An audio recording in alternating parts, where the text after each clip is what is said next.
رب العزت نے 12 مہینے خود ہی بنائے ہیں اور صرف ایک مہینے کو اپنا کیوں کہا؟ اللہ تعالیٰ تو قدرت رکھتے ہیں 12 مہینے کو اپنا کہنے پر، اور بنائے ہی اللہ نے ہیں. تو اللہ تعالیٰ نے رمضان کو کیوں اپنا مہینہ نہیں کہا؟ اللہ تعالیٰ نے ذی الحج، جس میں اتنی بڑی سنت حضرت ابراہیم علیہ السلام کی پوری ہوتی ہے، اس کو کیوں اپنا مہینہ نہیں کہا؟ اللہ رب العزت نے محرم الحرام کو اپنا مہینہ کیوں نہیں کہا کہ اس میں اتنی بڑی قربانی حضرت محمد مصطفیٰ صلی اللہ علیہ وآلہ وسلم کے نواسے کو شہید کیا گیا،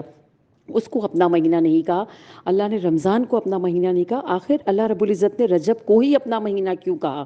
کوئی تو ایسی بات ہوگی، کوئی تو ایسی برکتیں ہوں گی، کوئی تو ایسے نور ہوں گے اس مہینے میں کہ اللہ رب العزت قرآن میں فرماتے ہیں کہ اے نبی صلی اللہ علیہ وآلہ وسلم، رجب میرا مہینہ ہے، شعبان میرے نبی کا مہینہ ہے، اور رمضان میری امت کا مہینہ ہے. تو کچھ تو ایسا ہوگا اس مہینے میں.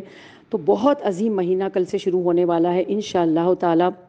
ہم سب پوری کوشش کریں گے کہ اس مہینے کی حرمت کے حوالے سے، اس مہینے کی عظمت کے حوالے سے اس کی قدر کر لی جائے، اس کی قدر کرنے کی کوشش کر لی جائے. اور اس کے روزوں کی اتنی فضیلت بیان کی گئی ہے، اور یہ میں اپنی طرف سے نہیں کر رہی یہ باتیں، یہ میں قرآن اور حدیث کی باتیں آپ کو بتا رہی ہوں، اللہ اور اس کے رسول صلی اللہ علیہ وآلہ وسلم کی باتیں آپ کو بتا رہی ہوں کہ اللہ رب العزت نے قرآن میں کہا ہے کہ جس نے رجب کا ایک روزہ رکھا اس کو 1 سال کی نفلی عبادت کا ثواب دیا جائے گا. جس نے رجب کے 7 روزے رکھے، جہنم کے 7 دروازے اس کے لیے بند کر دیے جائیں گے. جس نے رجب کے 8 روزے رکھے، اللہ رب العزت نے کہا ہے کہ اس کے لیے جنت کے 8 دروازے کھول دیے جائیں گے، اور 8 دروازوں سے اس کو آواز دی جائے گی کہ وہ جس دروازے سے چاہے وہ داخل ہو جائے. اور یہیں پر اللہ رب العزت نے بس نہیں کیا، اللہ رب العزت چاہتے تو یہاں پر روک دیتے، سٹاپ کر دیتے اپنی برکتوں کو، لیکن اس سے آگے بھی اللہ نے برکتیں رکھی. اللہ نے کہا کہ اللہ رب العزت نے فرمایا کہ جس نے رجب کے 10 روزے رکھے وہ ہاتھ اٹھائے اور کہے کہ یا اللہ مجھے یہ دے دیجئے یا وہ مجھے دے دیجئے، بس وہ لب کھولے اور میں وہ مانگے اور میں پورا کر دوں. اور جس نے رجب کے 15 روزے رکھے، وہ اللہ رب العزت نے فرمایا کہ وہ گویا ایسا ہو جائے گا جیسے اس نے آج ہی اپنی ماں کے پیٹ سے جنم لیا ہو، جیسے کہ گویا وہ آج پیدا ہوا ہو. اب اتنا متبرک مہینہ، اس کے لیے اللہ رب العزت قرآن میں اتنی وعیدیں، اتنی برکاتیں بتا رہے ہیں. تو کیا اس مہینے کو ضائع کر دینا چاہیے؟ کیا اس میں رمضان کی تیاری یا کسی کے گھر کی شادیوں کی تیاری، وہ سب منع نہیں ہے، کرنی ہے، لیکن اس مہینے کی عظمت کو سامنے رکھنا ہے، اس کی حرمت کو، اور اس میں کوشش کرنی ہے. ہم سب گناہ گار ہیں، ہم میں سے کوئی بھی ایسا نہیں جو بہت متقی ہو. میں تو اپنی بات کروں گی کہ سر سے پیر تک میں گناہوں میں ڈوبی ہوئی ہوں، لیکن میں کوشش تو کر سکتی ہوں نا. میرے اللہ رب العزت نے قرآن میں فرما دیا کہ تم نیکی کرو میری رضا کی خاطر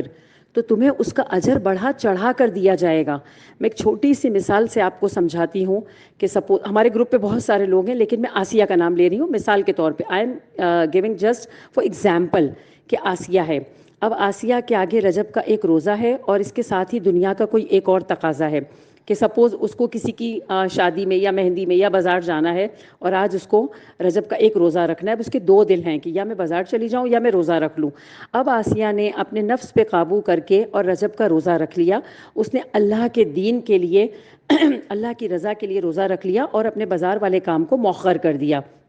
اب جب آسیہ کا انتقال ہوگا، دیکھیں مرنا ہم سب نے مرنا برحق ہے نا، ہر کسی کو موت آنی ہے، ہر کسی نے اللہ سے ملاقات کرنی ہے. جب انتقال ہوگا اور جب اللہ رب العزت آسیہ کو نیکیوں کے بڑے بڑے بڑے بڑے پہاڑ دکھائیں گے، تو آسیہ سوال پوچھے گی کہ یا اللہ پاک، میں نے تو اتنی ساری نیکیاں نہیں کی تھی، یہ اتنی ساری نیکیوں کے اتنے بڑے بڑے پہاڑ کہاں سے آ گئے؟ تو اللہ رب العزت اس کو فرمائیں گے کہ آسیہ یہ وہ نیکی ہے جو تم نے اپنی دنیا کے کام کو مؤخر کر کے میری رضا کی خاطر ایک نیکی کی تھی، اور پھر میں نے اس کو، تم نے تو وہ نیکی وہاں سے روانہ کی، میں نے اس کو یہاں پہ گرو کرنے کے لیے چھوڑ دیا تھا. اور وہ نیکی گرو ہوتے ہوتے بڑھتے بڑھتے بڑھتے پہاڑوں کی صورت میں چلی جائے گی. اور پھر وہ نیکی صرف ہمیں، جس نے نیکی کی ہے اس کو اس کا اجر نہیں ملے گا، اس کی اولادوں کو، اس کی نسلوں کو اس کا اجر دیا جائے گا. تو چھوٹی چھوٹی نیکیاں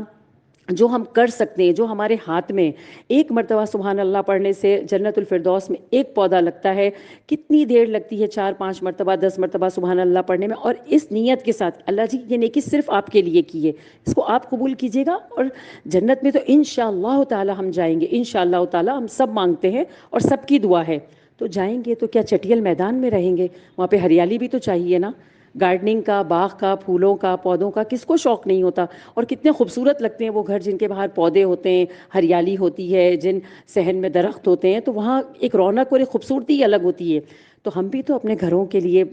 پھل پودے درخت کا اس کا بھی تو بندوبست اپنے ساتھ چلاتے رہیں نا۔ اور اس کے ساتھ ساتھ سب سے بڑی نیت کرنی ہے، جو میری ایک ریکویسٹ ہے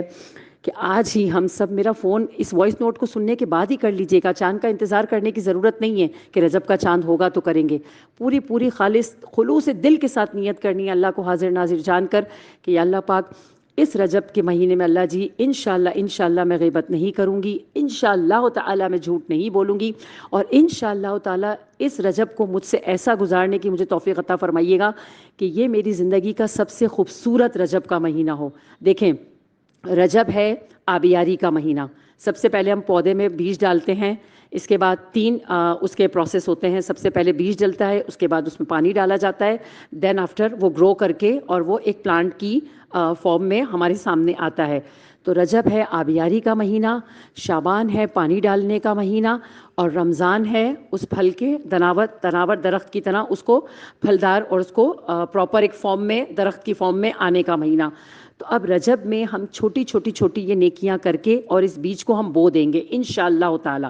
اور شعبان میں خوب رو کے اللہ سے استغفار کر کے ہم اپنے آنسوؤں کا پانی دے کے اس پودے کو انشاءاللہ تعالی بہت اچھا گرو کریں گے، اور انشاءاللہ رمضان میں اللہ رب العزت ہمیں وہ تمام برکات جو ہم نے رجب اور شعبان میں جو محنت کی ہوگی، اللہ رب العزت انشاءاللہ رمضان ہم سے ایسا گزروائیں گے جو اللہ کو بہترین سے بہترین رمضان ہمارا گزرے۔ ہم سب کی انشاءاللہ یہ کوشش ہوگی، اور انشاءاللہ اگر اس نیت کے ساتھ شروع کریں گے، اور قرآن کو بہت خوبصورتی کے ساتھ پڑھنا شروع کر دیجئے، بے شک سے روز کا ایک صفحہ، لیکن اس نیت سے پڑھنا شروع کریں گے۔ ابھی سے تھوڑی ہم اپنی باڈی کو، اپنے مینٹل لیول کو، فزیکل لیول کو اگر اس طرح ایڈجسٹ کرنا اسٹارٹ کریں گے تو رمضان میں عبادات اور روزے ہمیں بھاری نہیں لگیں گے، بلکہ ہمیں ان کو کرنے میں مزہ آئے گا۔ ہمیں بہت سارے کام ایک ساتھ کرنا بوجھ نہیں لگے گا، بلکہ خوشی محسوس ہوگی۔ اور ایک مومن مسلمان عورت کو، مرد کو خوشی ہونی بھی چاہیے کہ اللہ رب العزت نے اس کو اتنی طاقت دی کہ وہ اپنے گھر بار کو بھی عورت دیکھتی ہے، کھانا بھی پکاتی ہے، نماز بھی پڑھتی ہے، اللہ کی عبادت بھی کرتی ہے۔ اور آج سے جو کام کریں گے نا، اس میں ایک نیت ضرور کریں گے کہ یار اللہ پاک یہ آپ کی رضا کے لیے، چاہے آپ سو رہی ہیں آپ بول دیں یا اللہ پاک میں آپ کی رضا کی خاطر آرام کر رہی ہوں، تاکہ اس آرام کرنے سے میرے جسم کو جو تقویت، جو طاقت، جو انرجی ملے گی، اس سے میں آپ کی مخلوق کی خدمت بہتر طریقے سے کر سکوں گی اور آپ کی عبادت بہترین طریقے سے کر سکوں گی۔ اب مخلوق کی خدمت کہاں سے آ گئی؟ ہمارے گھر والے یہ اللہ کی مخلوق ہی تو ہیں، ہم اٹھ کر ان کے لیے کھانا پکاتے ہیں، کپڑے دھوتے ہیں، کام کرتے ہیں، ان کے کپڑے آئرن کرتے ہیں، دسیوں کام کرتے ہیں، تو یہ کیا کر رہے ہیں؟ ہم اللہ کی مخلوق کی خدمت ہی تو کر رہے ہیں۔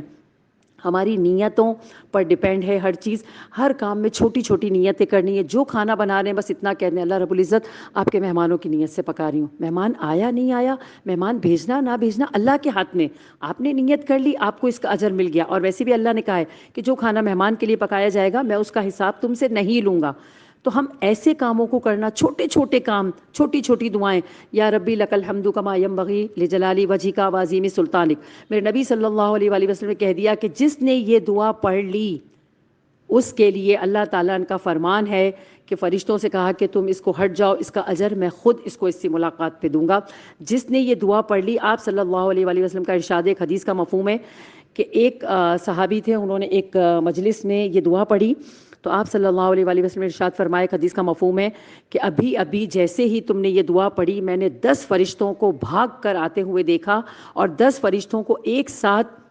اس کا اجر لکھتے ہوئے دیکھا، لیکن سب کے سب بے بس ہو کر رہ گئے، اور پھر انہوں نے اللہ تعالیٰ سے سوال کیا کہ یا اللہ پاک ہم اس کا اجر کیسے لکھیں؟ تو اللہ رب العزت نے فرمایا کہ تم ہٹ جاؤ، اس کا اجر میں اس کی ملاقات پہ میں اس کو خود دوں گا۔ اب کیا تھا، ایک سیکنڈ بھی نہیں لگی نا یہ پڑھنے میں، یا ربی لک الحمد کما ینبغی لجلال وجہک وعظیم سلطانک، لیکن اس 2 سیکنڈ کی دعا کے لیے میرے نبی صلی اللہ علیہ وآلہ وسلم کتنا بڑا ارشاد فرما رہے ہیں۔ ایسی تو ہزاروں چھوٹی چیزیں ہیں جو اگر ہم احادیث اٹھا کے دیکھیں، قرآن شریف ترجمے سے پڑھیں تو اس میں ہمیں دسیوں چیزیں ایسی ملیں گی جن پر کوئی وقت صرف نہیں ہو رہا، جن کے لیے پاکی ناپاکی کی کوئی قید نہیں ہے، جس کے لیے وضو کا کرنا کوئی شرط نہیں ہے، جس کے لیے سر پر اوڑھنا، یہ کرنا وہ کرنا کوئی قید نہیں ہے۔ اب جس حال میں جہاں آپ کو جو چیز یاد آتی ہے اللہ کی رضا کی خاطر خاموشی کے ساتھ پڑھ لیجئے، اللہ رب العزت ایسے اس کو قبول کریں گے۔ اور جو میں نے مثال دی تھی وہ نیکیوں کے پہاڑ کی، تو یہ وہاں پہنچ کر یہ گرو کرنا اسٹارٹ ہو جائیں گی، یہ نیکیاں یہ پہاڑ بن جائیں گے۔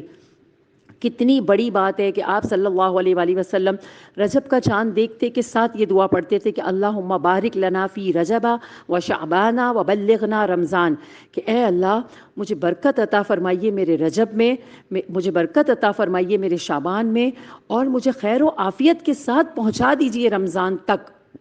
اللہ کے نبی مانگ رہے ہیں، نبی میں اور آپ کیا چیز ہیں، ہم کچھ بھی نہیں ہیں۔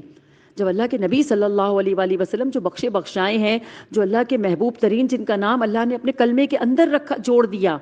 وہ نبی کہہ رہے ہیں کہ اے اللہ جی برکت عطا فرمائیے میرے رجب میں، میری شعبان میں، اور مجھے خیر و عافیت کے ساتھ، صحت کے ساتھ پہنچا دیجئے رمضان تک۔ تو میں اور آپ نہیں مانگیں گے انشاءاللہ تعالی، آج سے مانگیں گے، کل رجب کے چاند کا انتظار کرنے کی ضرورت نہیں ہے، ہم آج سے انشاءاللہ جو لوگ میرا وائس نوٹ سن رہے ہیں وہ آج سے مانگیں گے، اور پوری کوشش کریں گے اپنے آس پاس آپ کے جتنے لوگ ہیں، اپنی بہن کو کسی کو رجب کی برکت بتا دی، اپنی دوست کو بتا دی، اپنی پڑوسن کو بتا دی، آپ اپنے کسی ریلیٹو کو، اپنے نیبرز کو، کسی کو بھی ایک دو لوگوں سے کم از کم ضرور رجب کی حرمت کا بتائیے گا، تاکہ اس سلسلے میں آپ کا نام اللہ رب العزت کے آگے گھر لکھ دیا جائے، اور جب ہمارا انتقال ہو تو ہم اللہ رب العزت کے آگے فخر سے اپنا سر اٹھا کر کہہ سکیں کہ اللہ جی میں نے آپ کی بات لوگوں تک پہنچانے کی پوری کوشش کی تھی، اللہ جی آپ گواہ ہیں، اور اللہ جی کوئی چیز نہیں بھولتے، اللہ رب العزت ہر چیز ریکارڈ ہو رہی ہے، میرا یہ بتانا، آپ کا یہ سننا، سب اوپر ریکارڈ ہو رہا ہے، آپ کسی کو بتائیں گے وہ بھی ریکارڈ ہوگا، وہ کسی کو بتائیں گے، آپ کے اس بتانے سے اگر کوئی ایک شخص ایک روزہ بھی رکھ لیتا ہے، یا کوئی ایک انسان ایک نیکی بھی چھوٹی سی کر لے گا اس وائس نوٹ کو سن کر، تو ہمارے لیے صدقہ جاریہ بن جائے گی، کچھ بھی لے کر نہیں جائیں گے، ہم سب خالی ہاتھ جائیں گے، جب ہم اوپر پہنچیں گے تو ہم افسوس کریں گے۔ ایک مومن کو جنت میں جانے کے بعد صرف ایک چیز کا افسوس ہوگا، بجز اس گھڑی کے، کہ وہ کہے گا کہ میں نے دنیا میں ایک گھڑی بھی کیوں ضائع کی اللہ کا نام لینے کے علاوہ، یا کوئی اور کام میں نے کیا۔ جب اللہ ہمیں ہماری چھوٹی چھوٹی نیکیوں کے اتنے بڑے بڑے پہاڑ دکھائیں گے تو ہم یہ سوچیں گے کہ یا اللہ پاک اتنی چھوٹی سی نیکی پر آپ نے اتنے پہاڑ دیے، کاش میں تھوڑا اور کچھ کر لیتی، کاش میں تھوڑا اور کوئی نیکی کا کام کر لیتی، لیکن اس وقت ہمارے ہاتھ میں کچھ بھی نہیں ہوگا، لیکن ابھی ہمارے ہاتھ میں سب کچھ ہے، سب کچھ ہے، ہم سب کچھ کر سکتے ہیں، اللہ کی دی ہوئی توفیق سے ہم اللہ سے مانگ سکتے ہیں۔ بہترین وضو کرنے کی نیت کر لیجئے آج کے، یا اللہ کل سے رجب کا مہینہ شروع ہو رہا ہے، میں بہترین وضو کر کے آپ کی نماز پڑھوں گی، اللہ جی میں خشوع و خضوع کے ساتھ مصلی پہ آؤں گی اور بیٹھوں گی، اللہ جی جب میں مصلی پہ، غلطیاں ہم سب سے ہوتی ہیں، غیبت ہم سب سے ہو جاتی ہے، دن میں دسیوں دفعہ، ہم خطا کے پتلے ہیں کمپلیٹلی، لیکن جب غلطی ہو جائے فوراً کہہ دینا ہے کہ یا اللہ میں نے بہت کوشش کی تھی، پھر بھی مجھ سے غلطی ہو گئی، آپ معاف کر دیجئے۔ ایک مومن کے لیے کہا گیا ہے کہ 70 دفعہ دن میں گناہ کر کے بھی آئے گا تو میں اس کو معاف کر دوں گا، یہ اللہ کا ارشاد ہے۔ 70 تو صرف ایک چھوٹا سا عدد ہے، اللہ کے گھر تو بہت بڑے بڑے پیمانے پہ اجر رکھے گئے ہیں، تو پورے خلوص کے ساتھ اس مہینے کی حرمت کو، عظمت کو سامنے رکھنا ہے، اس مہینے میں پوری کوشش کرنی ہے، ہم جھوٹ نہیں بولیں گے، اگر ہم نے بول دیا ہم فوراً اللہ سے توبہ کریں گے، اور جب مومن بندہ گناہ کر کے اللہ سے توبہ کرتا ہے، اللہ کو اس پہ بہت پیار آتا ہے، بہت پیار آتا ہے۔ اس کا یہ مطلب نہیں ہے کہ ہمیں گناہ کرنا ہے اور پھر اللہ سے پیار لینا ہے، جان کر کے گناہ نہیں کرنا، جان کر کے جھوٹ نہیں بولنا، جان کر کے غیبت نہیں کرنی، ہو جائے فوراً اللہ سے معافی مانگنی ہے۔ جب بار بار اللہ سے معافی مانگیں گے تو شیطان تنگ آ کے پیچھے ہٹ جائے گا، کیونکہ جب مومن بندہ معافی مانگتا ہے تو اللہ رب العزت اس سے اتنے راضی ہوتے ہیں اور اسے ڈھیر کے مقدار میں اسے اس کی برکتیں دے دیتے ہیں اور اس سے محبت کرنا شروع کر دیتے ہیں، اور یہ اس چیز کو دیکھ کر شیطان اپنے سر کو پیٹنا شروع کر دیتا ہے کہ میں نے تو ایک چھوٹی سی نیکی سے اس کو روکا تھا، اس کو تو اس سے 7 گنا زیادہ مل گیا، پھر شیطان اپنے قدم پیچھے